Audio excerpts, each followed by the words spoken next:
Assalamualaikum warahmatullahi wabarakatuh. Jumpa lagi di Radio Jurig.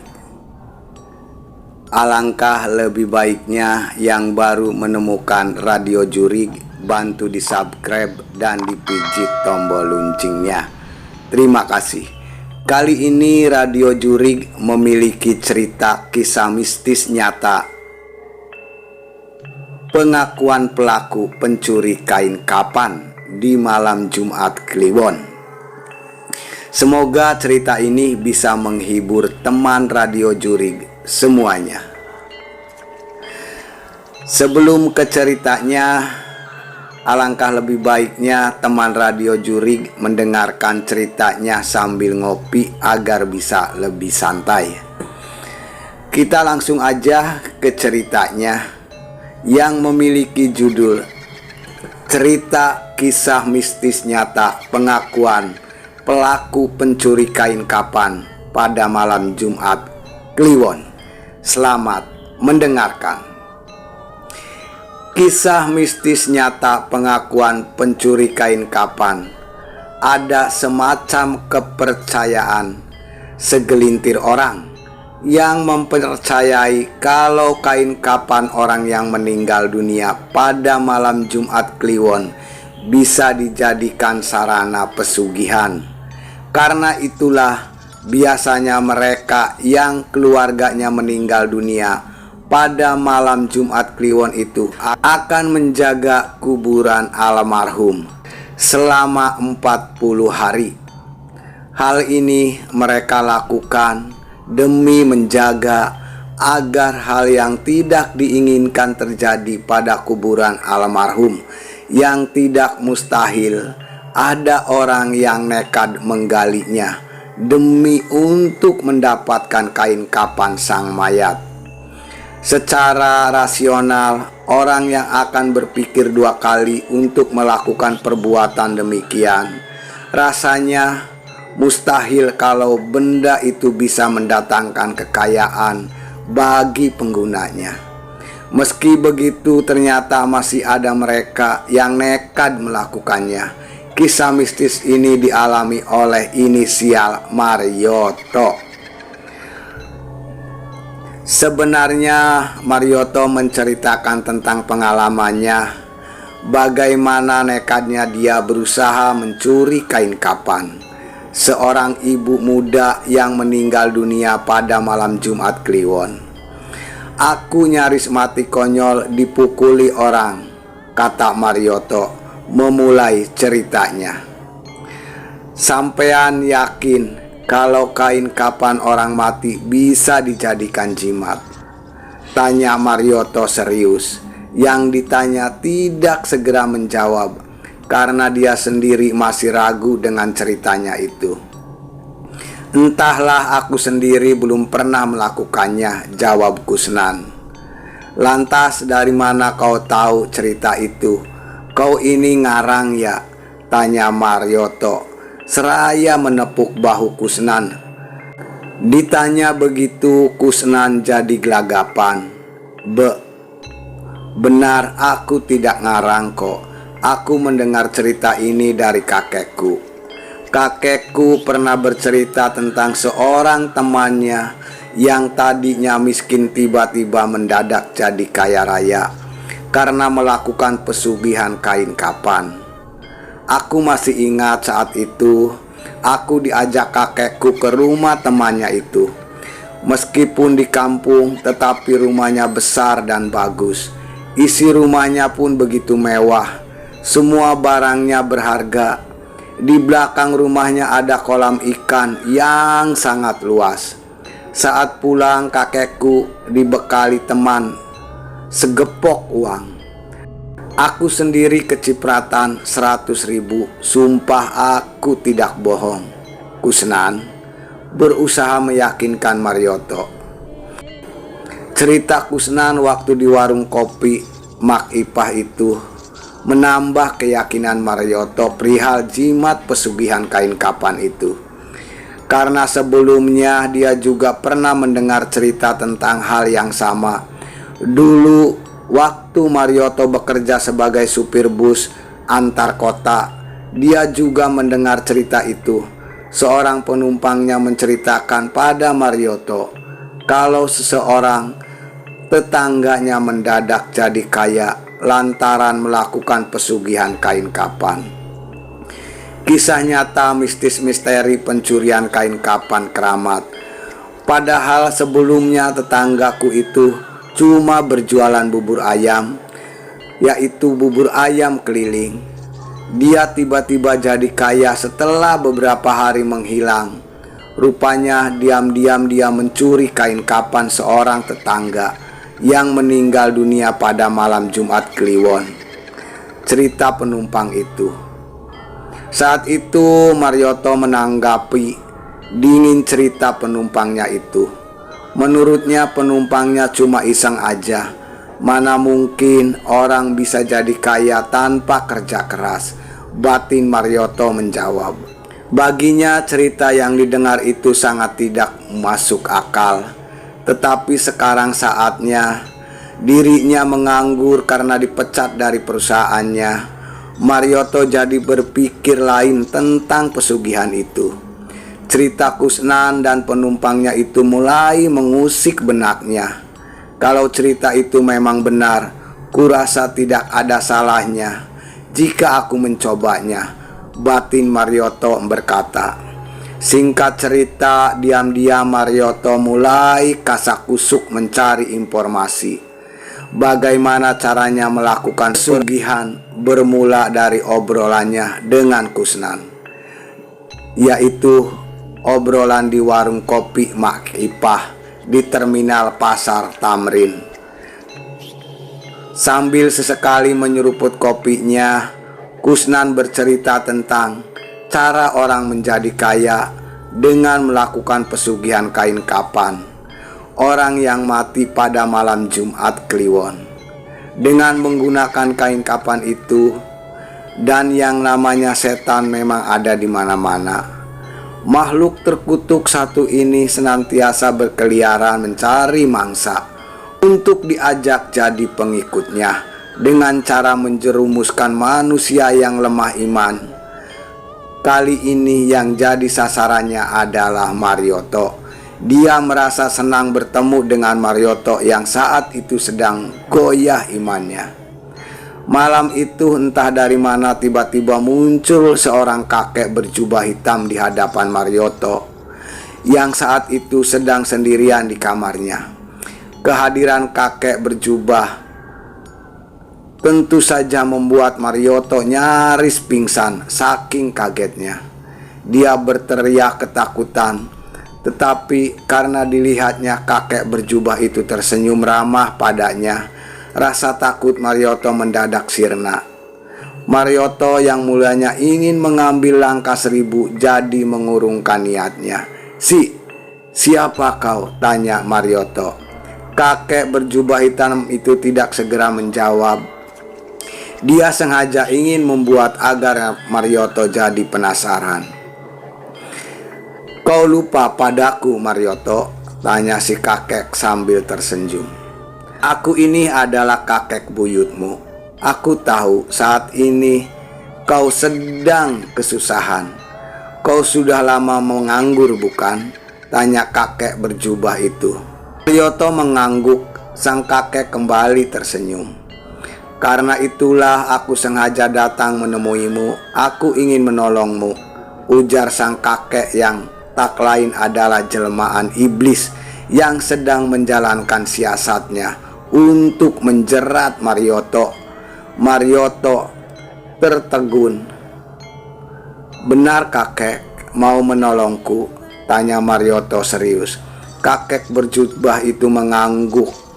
"Pasti aku akan menolongmu, Mariotto." "Ya, tentu saja aku ingin menolongmu. Aku tahu di kampung seberang ada seorang ibu muda yang meninggal dunia saat melahirkan pada malam Jumat Kliwon. Kalau kau mau jadi orang kaya, galilah kuburannya dan ambil kain kapannya. Kain kapan itu bisa kau gunakan untuk mencuri harta yang tanpa dilihat oleh pemiliknya. Karena dengan berselimut kain kapan itu, Kau tidak bisa dilihat oleh orang, kata kakek berjubah itu, yang kemudian raib seketika meninggalkan Marioto. Ya, Marioto masih kebingungan. Apakah benar apa yang dikatakan kakek itu? Gumam Marioto dalam hatinya. Kalau dia memang kakek buyutku, pasti dia akan menolongku. Menurut batin Marioto. Keesokan harinya Marioto diam-diam mendatangi komplek pemakaman yang dikatakan oleh kakek semalam. Dia sengaja membawa kembang, berpura-pura berziarah. Padahal niatnya adalah untuk mencari lokasi kuburan yang dikatakan oleh kakek itu, karena kuburan itu masih baru dan masih ada sisa kembang di atas kuburan itu. Tidak salah, ini pasti kuburan yang dikatakan oleh kakek berjubah itu, ucap Marioto dalam hatinya. Dan malam itu mulailah Marioto menjalankan aksinya. Dia tidak tahu kalau malam itu adalah malam Jumat Kliwon. Suasana komplek itu tampak sangat sepi, karena jarum jam di tangan Marioto telah menunjukkan jam 2. Malam itu tampak seram sekali karena lampu jalan yang biasanya menerangi komplek pemakaman itu sore tadi mendadak mati karena kabelnya putus ditimpa ranting besar. Sebenarnya ada rasa takut pada diri Marioto. Suasana gelap gulita ditambah desiran angin membuat badannya menggigil kedinginan. Timbul niatnya untuk pulang, tetapi saat itu iblis terus menggodanya. Ayo Marioto, jangan ragu-ragu, cepat lakukan. Bukankah kau ingin jadi orang kaya? Bisik iblis di telinga Marioto. Iya, tentu saja aku mau jadi orang kaya, batin Marioto menjawab. Siapa sih yang tidak mau banyak duit? Apalagi tanpa harus bekerja keras dan menunggu lama. Kalau aku kerja dan mengumpulkan uang, kapan bisa jadi kaya? Karena selama ini kenyataannya sudah puluhan tahun jadi supir, aku tetap tidak mampu mengumpulkan uang. Tak heran kalau Supinah tidak betah hidup bersamaku. Perempuan brengsek itu malah memilih kabur meninggalkan diriku karena tidak tahan hidup susah. Berbekal pengalaman hidup yang menyusahkan, maka Marioto malam itu nekat melahirkan niatnya untuk jadi kaya mendadak dengan cara nekat ingin mencuri kain kapan. Dengan berbekal cangkul dan lampu senter, Marioto berjalan mendekati kuburan yang akan digalinya itu. Sejenak dia mengamati keadaan di sekelilingnya, melihat kalau ada orang di sekitar tempat itu. Tetapi suasana di sekitar tempat itu memang tampak sangat sepi sekali. Merasa aman, Marioto segera memulai pekerjaannya. Dia sama sekali tidak menyadari kalau perbuatannya itu telah diketahui oleh sekelompok orang yang memang sejak sore tadi sedang bertugas menjaga kuburan itu. Ketika pekerjaannya hampir selesai, tiba-tiba sinar cahaya terang menderang menyoroti dirinya. Maling, maling, maling, terdengar teriak sahut menyambut. Mendengar teriakan itu, kontan Marioto jadi sangat panik. Cepat dia segera mengambil langkah 1000 meninggalkan cangkulnya. Tetapi mereka yang meneriaki Marioto terus mengejarnya dan berhasil mengepungnya. Marioto tidak berkutik. Dia tertangkap dan dipukuli hingga babak belur. Setelah itu Marioto pun digelandang ke rumah ketua RT yang berada di belakang komplek pemakaman itu. Di rumah Pak RT, Marioto diinterogasi oleh Ustadz Kamsir, yaitu ayah dan almarhum Salmah yang kuburannya akan dibongkar oleh Marioto. Di hadapan Ustadz Kamsir, Yang malam itu hanya mengenakan baju biasa itu, Marioto memohon ampun dan mengakui perbuatannya. Dia berterus terang mengakui maksudnya mencuri kain kapan itu. Jadi dengan menggunakan kain kapan itu kau hendak mencuri kekayaan? Tanya Ustadz Kasmir kepada Marioto mengangguk. Anggukan itu spontan disebut gelak tawa orang yang hadir di sana. "Hei, kalau mau kaya kerja dong," komentar seorang warga sambil memukul kepala Marioto. "Dasar sinting, mau enak tapi males usaha. Timbal yang lain." Sudahlah, jangan main hakim sendiri," kata Pak RT. Berusaha melerai warga yang merasa kesal pada ulah Marioto itu. "Sekarang mau kita apakan orang ini, Pak RT?" tanya seorang warga. Suara hening, warga yang hadir saling pandang. Mereka tidak tahu apa yang harus dilakukan terhadap Marioto. Sebaiknya perkara ini kita serahkan saja pada Ustadz Kamsir, karena beliau adalah keluarga almarhum. Biar beliau yang memutuskan mau diapakan orang ini, kata ketua RT. Mendengar ucapan itu, Ustadz Kamsir segera angkat bicara. "Baiklah, atas nama keluarga saya memaafkan pencuri gagal ini. Saya maklum orang ini pasti telah dipengaruhi oleh ambisinya yang ingin cepat kaya tanpa mau bekerja keras. Pesan saya pada saudara Marioto dan semua yang hadir di sini, janganlah gampang terpengaruh pada hal-hal atau cerita yang di luar rasio dan masih diragukan kebenarannya. Khusus pada Marioto, saya harapkan saudara tidak mengulangi perbuatan konyol yang nyaris mengorbankan nyawamu. Kau kan masih muda dan sehat, tentunya masih bisa mencari pekerjaan yang halal daripada melakukan pekerjaan yang tidak masuk akal dan mengandung resiko. Nah, sekarang ikut saya ke rumah untuk mengobati lukamu," kata Ustadz Kamsir. Sudah ngobrol dan panjang lebar. Itulah kisah nyata misteri mistis pengakuan pencuri kain kapan yang gagal dalam mencuri. Dengan motornya, Marioto dibawa Ustadz Kamsir ke rumahnya. Setelah itu diobati, Marioto disuruh pulang. "Aku selamat berkat kebaikan hati Ustadz itu. Sekarang aku sadar supaya tidak terlalu percaya pada cerita yang belum pasti kebenarannya. Apa yang kulakukan kemarin itu tidak hanya membuatku malu dan nyaris mati dipukuli orang, tetapi kata Pak Ustadz, perbuatanku itu adalah sesat," ucap Marioto mengakhiri ceritanya. Itulah cerita kisah mistis nyata pengakuan pencuri kain kapan keramat yang mati di malam Jumat. Semoga bisa menghibur teman Radio Jurig semuanya. Terima kasih yang udah mengikuti cerita Radio Jurig. Alangkah lebih baiknya sebelum meninggalkan Radio Jurig, bantu di subscribe dan dipijit tombol loncengnya. Terima kasih.